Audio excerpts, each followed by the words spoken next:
Welcome back to ME 760, Engineering Analysis 1.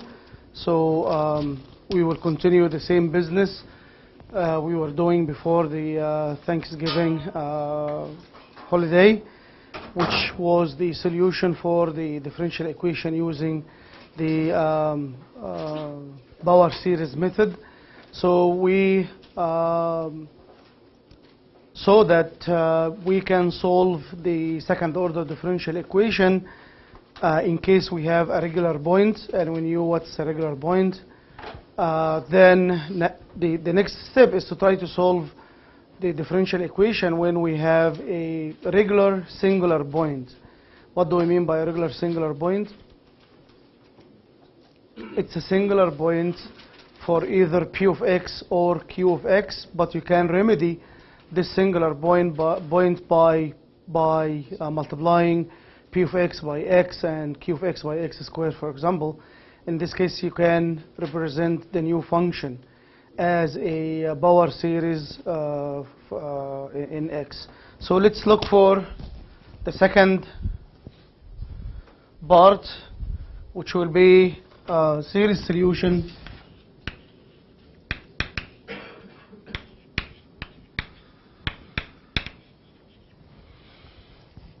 about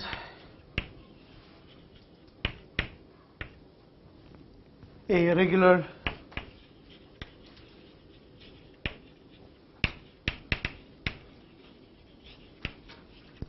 singular point.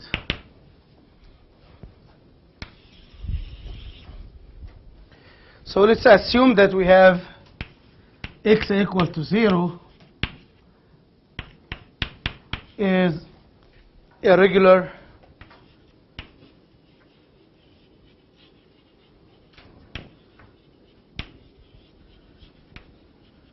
singular point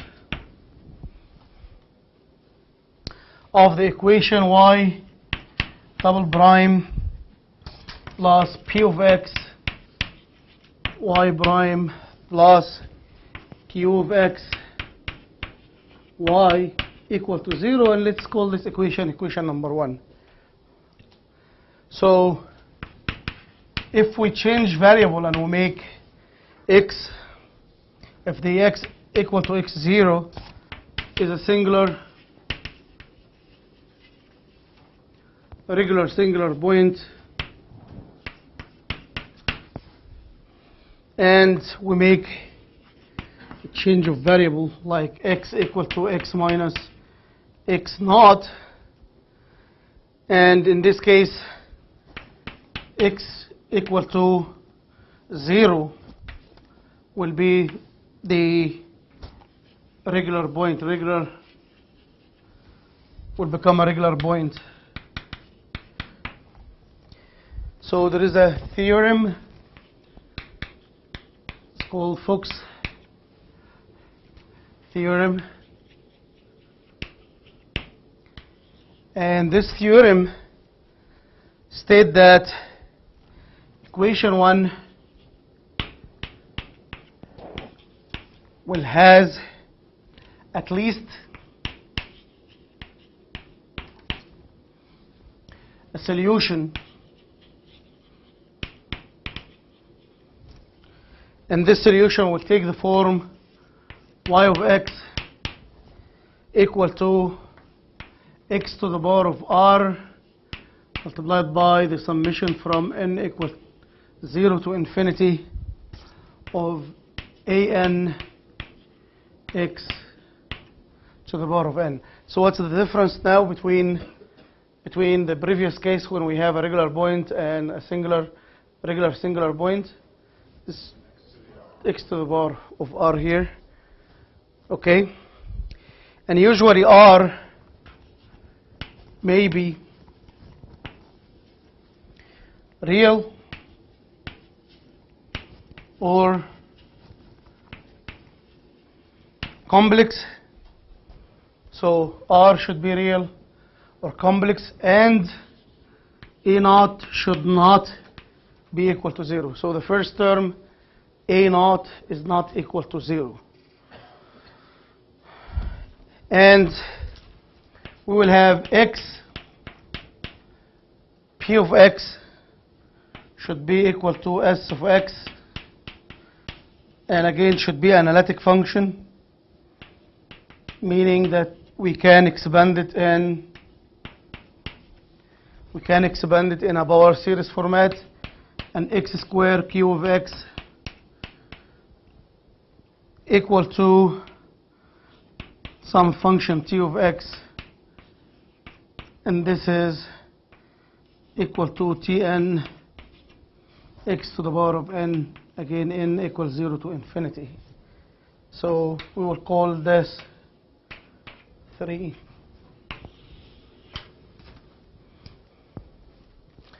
So equation 1 in the far left here can be written as y double prime of x plus, what's P of x from here? S of x divided by x multiplied by y prime of x plus Q of x is T of x over x squared multiplied by y of x equal to 0. So just we'll call this equation number 4. To substitute in 4 with y prime, y double prime from this equation, we need to do what? Find the first derivative and the second derivative. So the first derivative of equation number 2 is equal to what? Summation from n equals 0 to infinity, and then you will have what?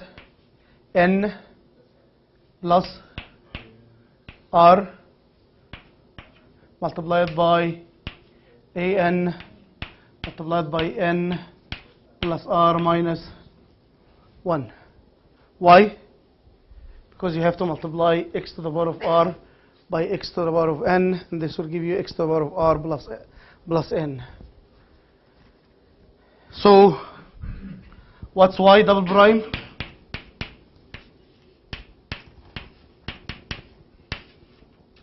It's n plus r multiplied by n plus r minus 1 multiplied by a to the power of n multiplied by a to the power of n plus r minus 2.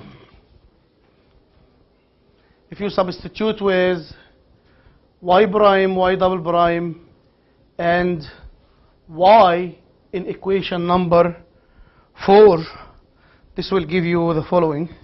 This will give you summation from n equal to 0 to infinity, n plus r minus 1 multiplied by n plus r multiplied by an multiplied by xn plus r minus 2 multiplied by s divided by x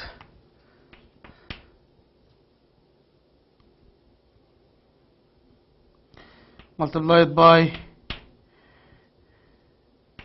n plus r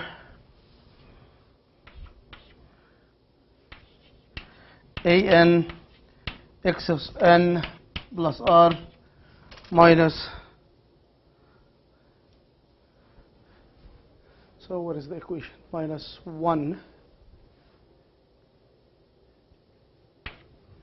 minus 1 plus t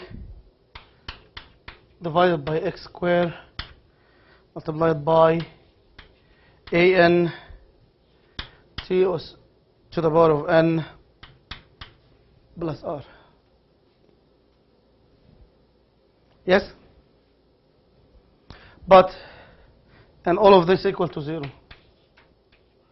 But x here, and this is x to the power of n plus r minus 1. So I can remove x from here.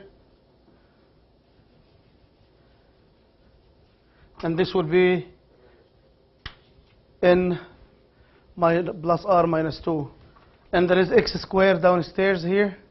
So I can remove the x squared. And this will be also minus what? Minus 2. So you have x to the power of n plus r minus 2, x plus to the power of n plus r minus 2, x to the power of n plus r minus 2. So I can divide by x to the power of r minus 2.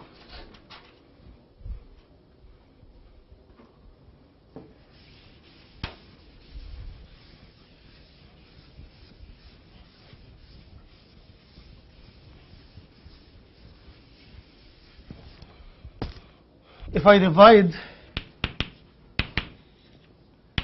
by x to the power of r minus 2 both sides of the last equation, this will give us sigma from n equals 0 to infinity multiplied by n plus r minus 2 minus 1 multiplied by n plus r plus s multiplied by n plus r, n multiplied by r plus 1 plus t.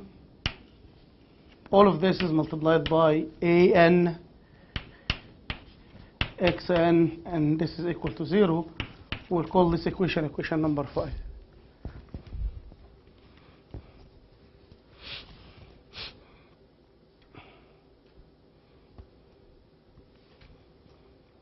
So now, if we set x equal to 0, so this equation will be, the equality will be true for all x greater for n greater than 0. Yes, because x1 will be what? X to the power of 1x, substitute with x equal to 0, this is 0 equal to 0. Yes, so all the higher order term n greater than 0 will satisfy that the left hand side equal to the right hand side. The only one that will not satisfy this will be what? When x equal to n equal to what? 0. So a naught multiplied by this multiplied by 1, and we have to have this term equal to 0 also, so that we will have the equality holds. Yes. So when we have x equal to 0, only n equal to 0 term does not vanish.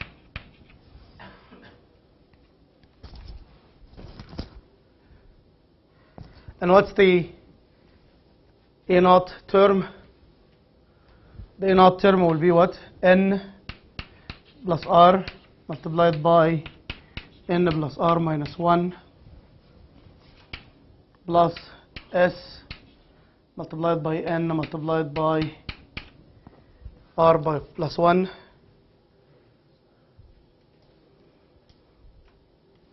yes, multiplied by a naught equal to 0, but we picked up n equal to what? N equal to 0, so this term will be what? 0. This term will be what?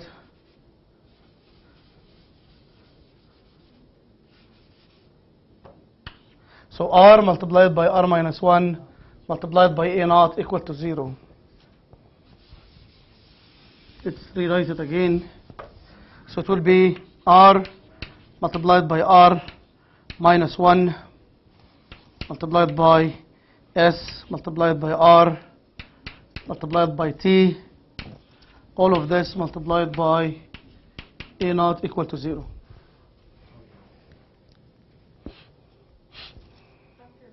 Yeah. When does that middle term, the s term, change from N plus r.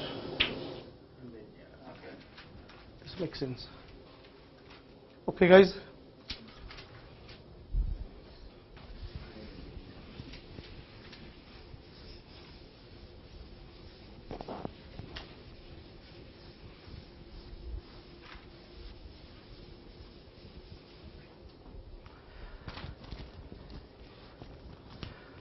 But we require from the beginning that a naught does not equal to what?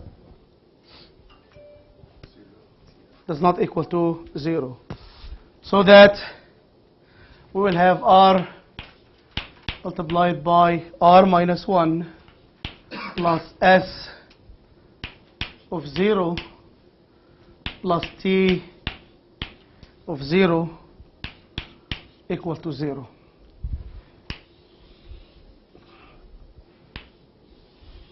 So this equation is called indicial equation because it gives you a relation that if you will solve, you will get the value of r, which is the index of what? X to the power of r. Yes? So this is called the indicial equation. And how many roots for this equation? Shouldn't it be S0 times R? If S is 0 to what? Multiplied by r. So how many roots you will have? 2. So we'll have R1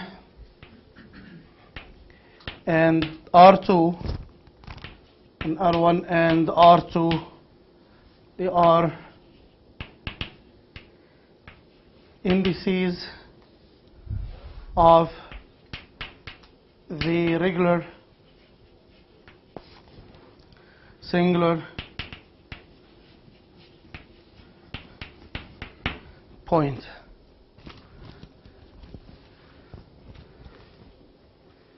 So finally, we will substitute with R1 and R2 into equation number 5, which is this equation. So if we solve this equation, we will get R1 and R2. So we'll substitute with R1 here and get the value when we equate the coefficients of x to the power of n equal to 0. And we'll get a recurrence relation. And also, we'll substitute with R2 and get another recurrence relation. So we will substitute into 5 and we will get the recurrence relation expressing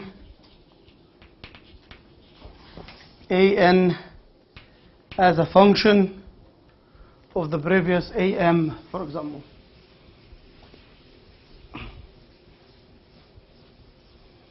I will give an example to show you what's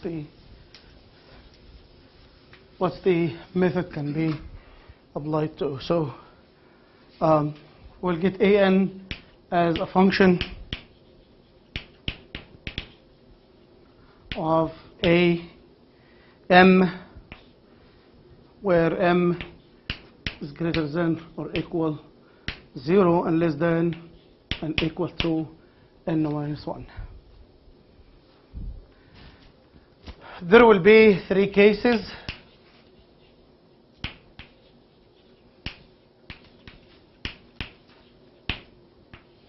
In this situation, 1, if you have R1 does not equal to R2 and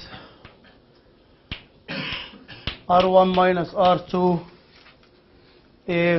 does not equal to integer. The second case, when you have R1 equal to R2 and we have the third case is R1 minus R2 equal to integer.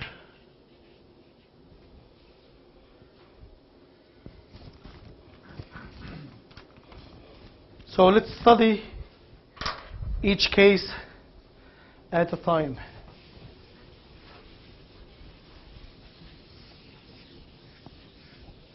So let's study the first case where you have 2 distinct R1 and R2, and R1 does not equal to R2. So case 1, this case R1 does not equal to R2. R1 minus R2 is not integer.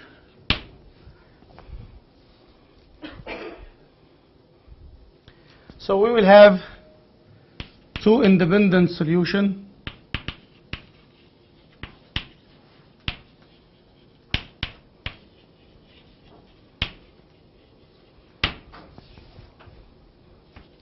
Why we will have two independent solutions?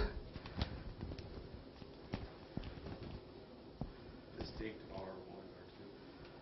Yes, because distinct R1 and R2, if you substitute into the equation that we just erased from the blackboard, you will notice that we have the indices R multiplied by an x to the power of n, and you have the summation over this equal to 0. So if you have R1 and R2 are the same, pretty much you will have the same recurrence relation. Yes? So you need to have here, for the first case, R1 does not equal to R2. So the two independent solutions will be y1 of x will be equal to x raised to R1 multiplied by the summation of an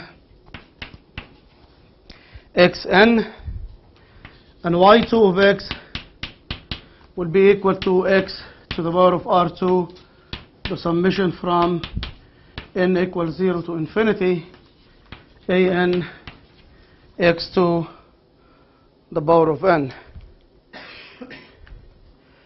Do you think those two solutions are linearly dependent or linearly independent?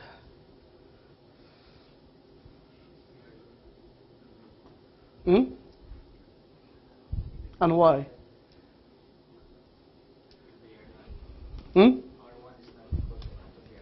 So they are linearly independent.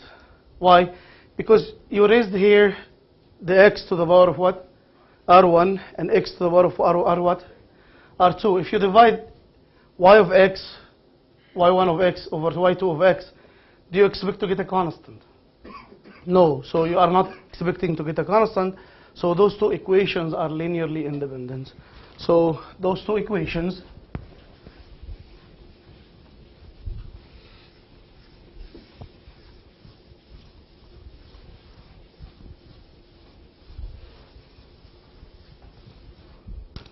so the solutions are linearly independent.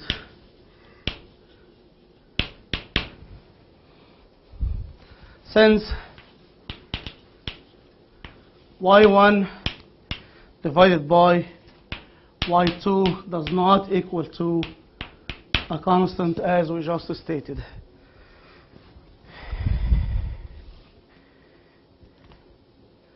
So this is, if we assume from the very early beginning that R1 and R2 are real, do you think this will hold also for an imaginary complex conjugate numbers or not? It should. Yes? So this case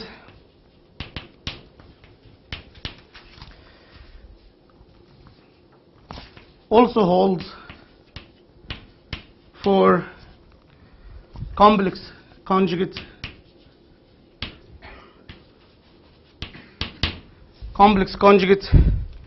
roots, since R1 minus R2 should be equal to the imaginary number I multiplied by 2 omega 1, which is not equal to real integer. So if we assume that R1 equal to sigma plus I omega 1 and R2 equal to sigma minus I omega 1. So now let's look closely at an example to see how we will implement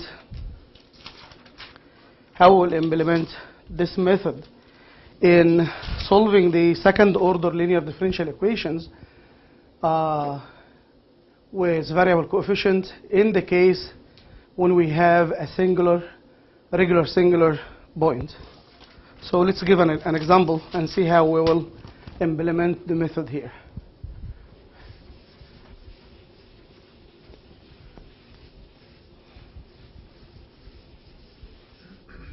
So, example.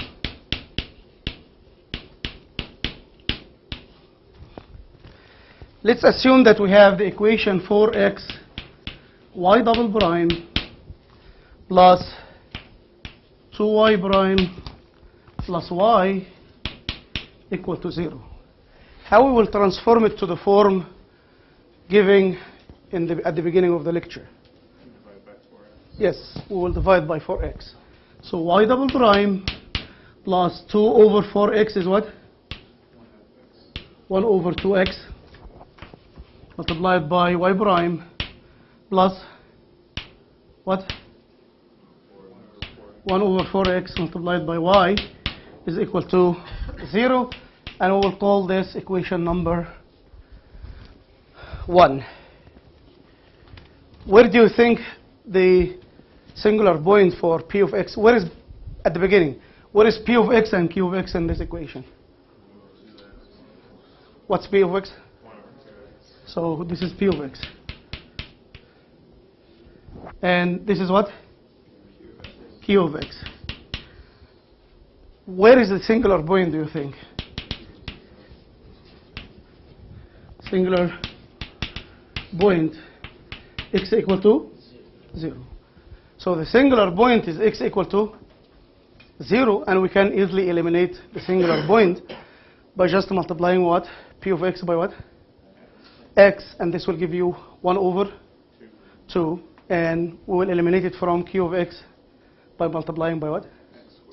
X squared, and this will give us x over 4. So we eliminated the singular point from both functions, p of x and q of x, or two polynomials. So in this case, we can represent p of x and q of x as, yes, but we can represent them as what? Series, power series. Yes, so this is why we call those 2 points as what, or this 1 point as what? A regular singular point. If we cannot find a function that you will multiply by p of x, or x if you multiply it by p of x, and x squared multiplied by q of x will not transform your p of x, original p of x and q of x, to a non-singular functions. So in this case, your functions or your point is called what? Irregular or essential singularity. So it is essential singularity. Did you understand? So we, at the very early beginning, we seek the solution for the regular singular point, and then we moved on in this lecture to seek the solution for regular singular point. So at the very early beginning, we solve it for regular point. There is no singularity. Now we try to seek the solution for regular point, but there is a singularity in this case. So again, what we will do? We just stated the beginning of the solution, the methodology. The first thing is to look for what?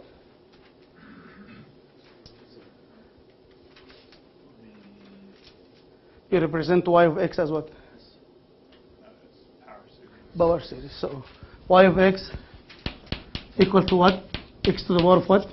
R multiplied by summation n equal to 0 to infinity an xn.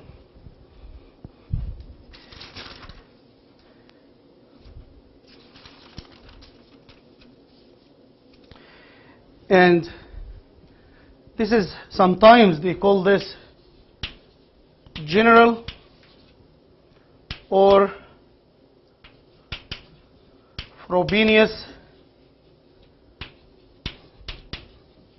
method. So if you just follow the book or take any advanced courses in solution of differential equation, and you heard about Frobenius method, you knew that the Frobenius method is what? Is the power series solution for differential equations with variable coefficient when you have a regular singular point. Okay, guys?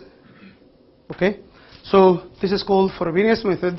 Then we will continue our business here and look for the solution. So what's the next step after we assume that our y of x can be expanded in a power series form? What to do next? Huh?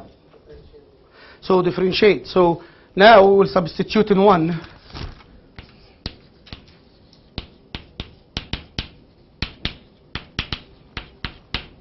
Substitute in 1, and you will get the following formula: sigma from n equal to 0 to infinity, n plus 1 multiplied by n plus r minus 1. I think this is r, not 1.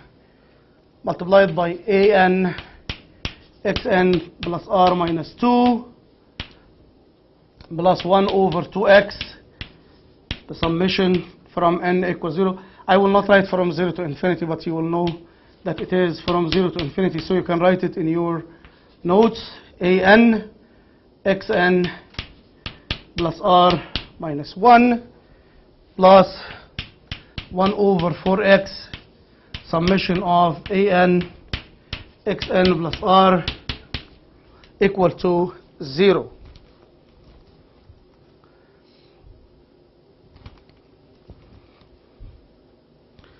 So if you multiply here, Should it be n plus 1? which one? It's like your second This one? summation, Yes, it's a n plus r. Thank you. Okay, guys? Then the next step is to divide by what? R minus 2. Yes? If you divide r minus 2, you will eliminate this. You will have x to the power of n. And here you have what? X to the power of n plus r minus 1 minus 1. So this is x plus n. X to the power of n plus r minus 2. Yes, so you'll have x to the power of n. And here you have what? N plus r minus 1. So if you multiply by x here and x downstairs, you will transform this to what? X to the power of n plus 2. If you divide by x to the power of r minus 2, you will get the following. You will get the summation from n equals 0 to infinity, and this is n plus r multiplied by n plus r minus 1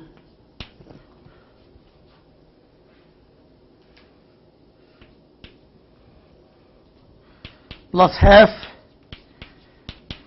n plus r plus x over 4, all multiplied by an x to the power of n, and this will be equal to 0.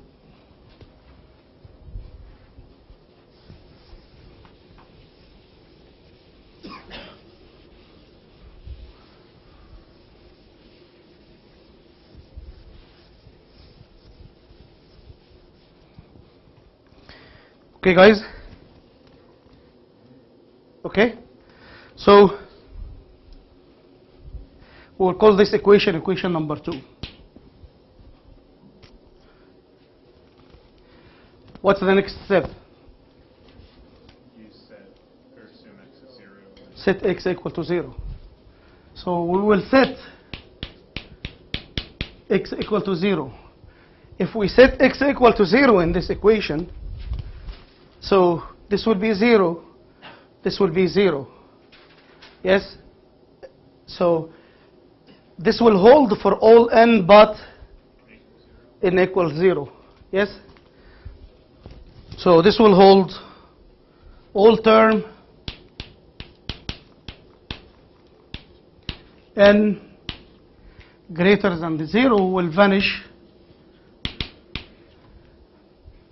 and r will be left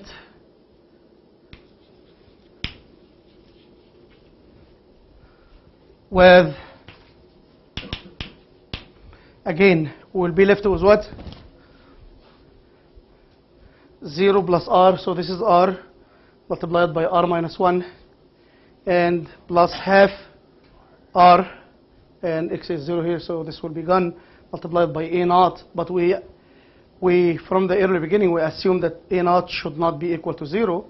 So if a naught is not equal to 0, r multiplied by r minus 1 plus half r should be equal to what?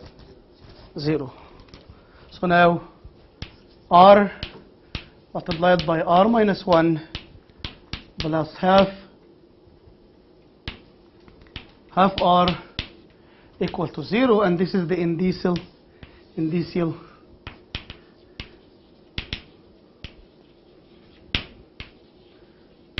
equation.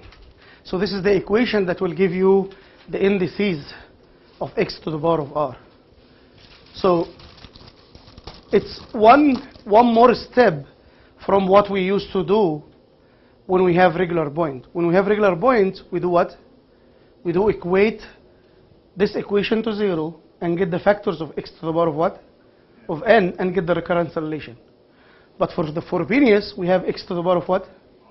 R. So we need to define what r is. So we define what r is first by putting x equal to 0, get the indicial equation, solve the indicial equation, get r1 and r2, then substitute into the equation here and get the recurrence relation, and then substitute into the equation that's here, the power series expansion, to get y1 and y2.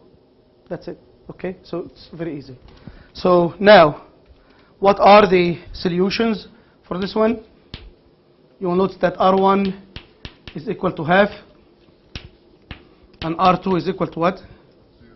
0. Then we require the coefficients.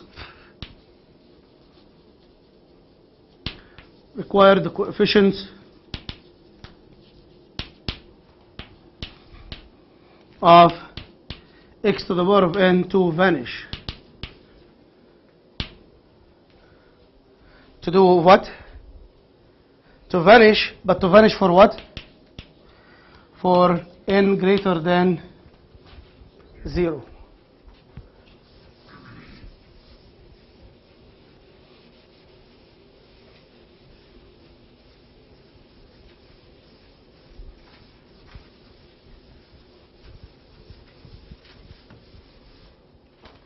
To vanish for n greater than 0.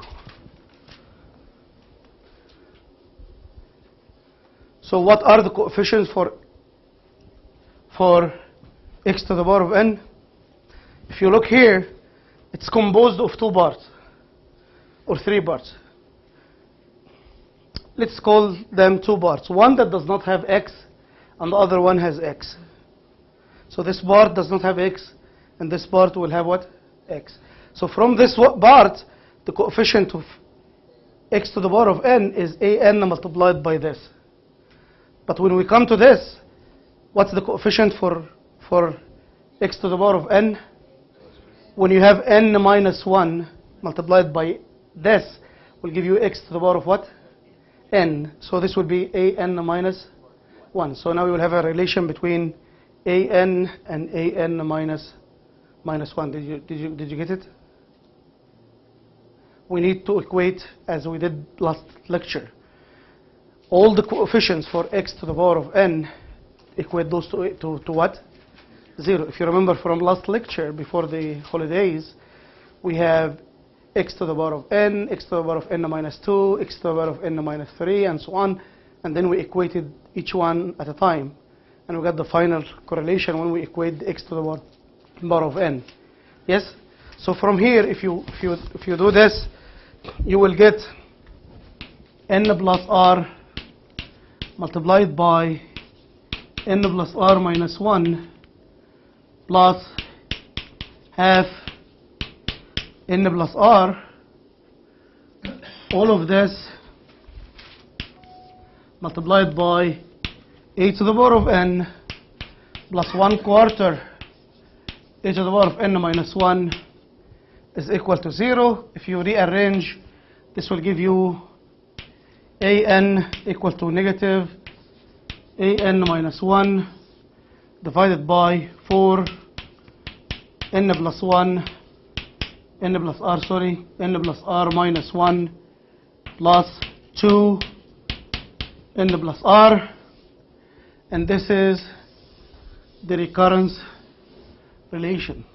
Call it 3, and this is the recurrence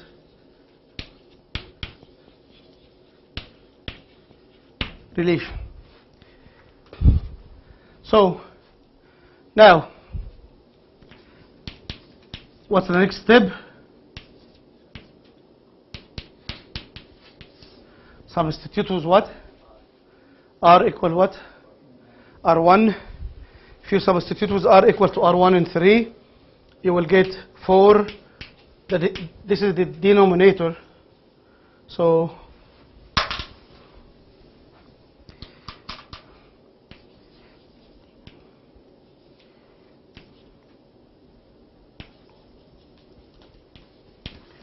the denominator will be equal to n multiplied by n plus 1 half multiplied by n minus 1 half plus 2 multiplied by n plus half. If you arrange all this, you will get 2n multiplied by 2n plus 1.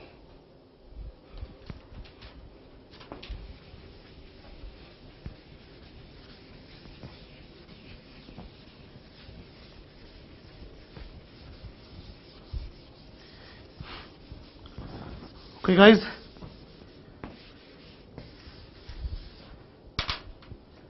n multiplied by 2n plus 1. So in this case, an be equal to minus an minus 1 divided by 2n multiplied by 2n plus 1. Let's assume that a naught equal to 1. We stated clearly that a1 should not be equal to what? 0. So if we put a naught equal to 1, so when n equal to 1, this will be what? a1 equal to negative, this is a 0, and this is what? 2 multiplied by 1 is 1, multiplied by plus 1 is what? 3. So this will give you what? Minus 1 over factorial of 3. A2 will be 1 over factorial of 5. An will be just negative 1 to the power of n divided by 2n plus 1 factorial. And in this case, your y1 will be what?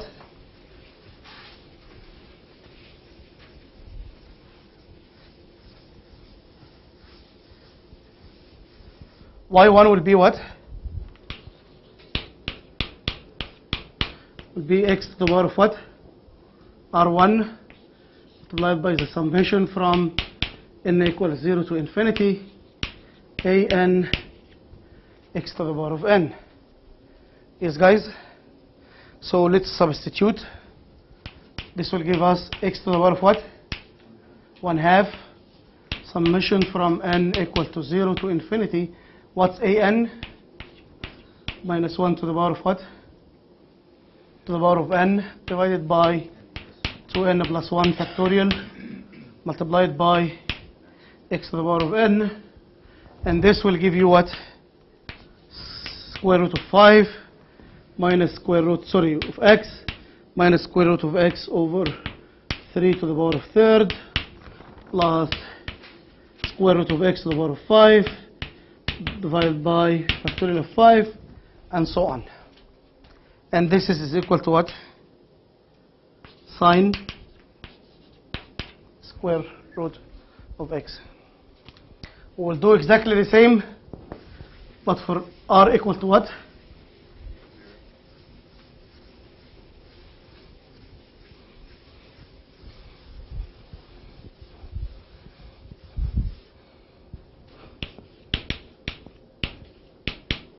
R equal to 0. And in this case, we will get the following recurrence relation: an equal to an minus 1 minus divided by 2n and multiplied by 2n minus 1 instead of plus 1 like before. So this is the recurrence relation. We'll have a1 equal to negative 1 over 2i and a2 equal to 1 over 4, and an will be equal to negative 1 to the power of n divided by 2n factorial, and your solution will be equal to summation x to the power of 0 is 1, and this will give you negative 1 to the power of n divided by 2n factorial multiplied by x to the power of n, and this will give you 1 minus square root of x all square divided by factorial of 2 plus square root of x to the power of 4 divided by factorial of 4 minus blah blah blah, and this is cosine what? Cosine the square root of x. So what will be your final solution then for the equation?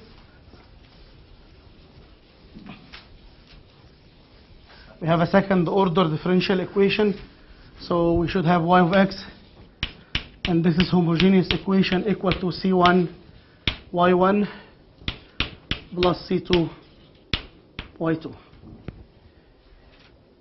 Yes guys? So I will stop here and continue next time. Did you have any question, guys? Okay, so can you please go ahead and start the TVAL, the evaluation online. I just started the process yesterday or the day before yesterday, and you should, all of you got the email for the TVAL, so I will highly appreciate your feedback. Any comments you want to put in the TVAL regarding the teaching methodology, anything you think about, you can put it there. Okay guys? Thank you so much and have a wonderful time.